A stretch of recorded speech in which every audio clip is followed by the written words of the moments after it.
पडरौना के राज international hotel में मनाया गया पत्रकार सम्मान समारोह। मुख्य अतिथि रहे कुशीनगर के विधायक रजनीकांत मणि त्रिपाठी और राज्य मंत्री दर्जा प्राप्त राजेश्वर सिंह। कार्यक्रम में पत्रकारों को किया गया सम्मानित। कोरोना महामारी के दौरान पत्रकारों की अपने कार्यों के प्रति लगन को देखते हुए विभिन्न संस्थाओं द्वारा समय समय पर उन्हें सम्मानित करने का कार्यक्रम रखा जाता है। इसी क्रम में पडरौना राज इंटरनेशनल होटल में पत्रकार सम्मान समारोह का आयोजन किया गया, जिसमें मुख्य अतिथि के रूप में विधायक रजनीकांत मणि और राज्य मंत्री राजेश्वर सिंह के साथ बसपा के पूर्व विधानसभा प्रत्याशी और सामाजिक कार्यकर्ता बंटी राव ने हिस्सा लिया। कार्यक्रम में के बाद बंटी राव ने ये बताया कि लोहिया के आदेशों पर चलने और समाज सेवा करने के लिए उन्होंने सरकारी नौकरी छोड़ दी है और आज राजनीति में कदम इसलिए रखा है ताकि देश की सेवा कर सके। विधानसभा चुनाव हारने के बाद लगातार लोगों के बीच बने हुए हैं और लोगों के बीच कार्य कर रहे हैं। इस अवसर पर विभिन्न वक्ताओं ने पत्रकारों के प्रति अपनी संवेदना व्यक्त करते हुए उनके चुनौतियों और उनके कर्तव्यों के बारे में चर्चा की। इसी दौरान हमारे संवाददाता ने बसपा के पूर्व विधानसभा प्रत्याशी और सामाजिक कार्यकर्ता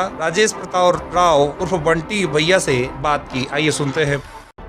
अभी आपने कहा कि मैं इंजीनियरिंग छोड़ के और राजनीति में आया गरीबों की मदद के लिए, तो ये काम तो आप इंजीनियर रह के भी कर सकते थे क्योंकि अच्छी खासी सैलरी आती है, तो फिर आपने राजनीति ही क्यों चुना?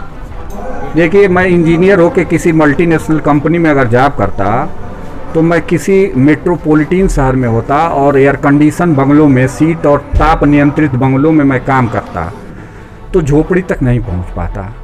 मान लीजिए जिसका मैं नौकरी करता उसके लिए 12 घंटा समय देना और उसके बाद 12 घंटे के बाद घर आना और फिर घर आने के बाद अपने परिवार को समय देना, तो मैं पॉलिटिक्स कैसे कर सकता था या मदद कैसे कर सकता था। इसलिए जो पूर्णकालिक नहीं हो सकता है वो पॉलिटिशियन भी नहीं हो सकता है। पॉलिटिक्स में आने के लिए पूर्णकालिक होना चाहिए। जब पूर्णकालिक आप राजनीतिक कार्यकर्ता रहेंगे तो आप अंतिम व्यक्ति के दरवाजे तक जा सकते हैं। राजनीति में आने का आपका मेन उद्देश्य क्या है?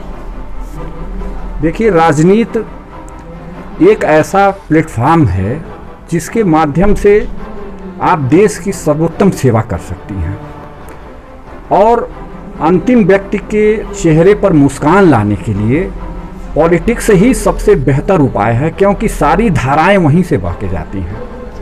अगर एक नेता अच्छा हो जाए, एक पॉलिटिशियन अच्छा हो जाए, तो एक विधायक अच्छा हो जाए, एक मंत्री अच्छा हो जाए, तो नहीं कुछ तो अपने इलाके की सारी व्यवस्थाओं को अच्छा कर सकता है।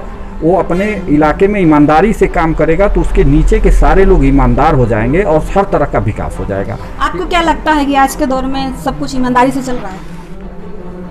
देखिए, आज के दौर में सब कुछ ईमानदारी से तो नहीं चल रहा है, लेकिन सब कुछ न चले इसलिए हम भी ईमानदार न हों।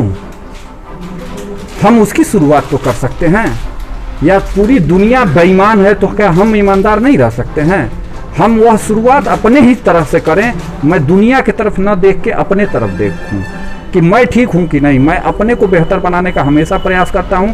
मैं बेहतर रहूंगा तो निश्चित तौर पर 2-4 लोगों को बेहतर बना सकता हूं। जनमत खबर देखने के लिए आपका धन्यवाद। हमारे YouTube चैनल को सब्सक्राइब करें, Facebook और Instagram पर फॉलो करें तथा कमेंट में अपनी राय अवश्य दें। धन्यवाद।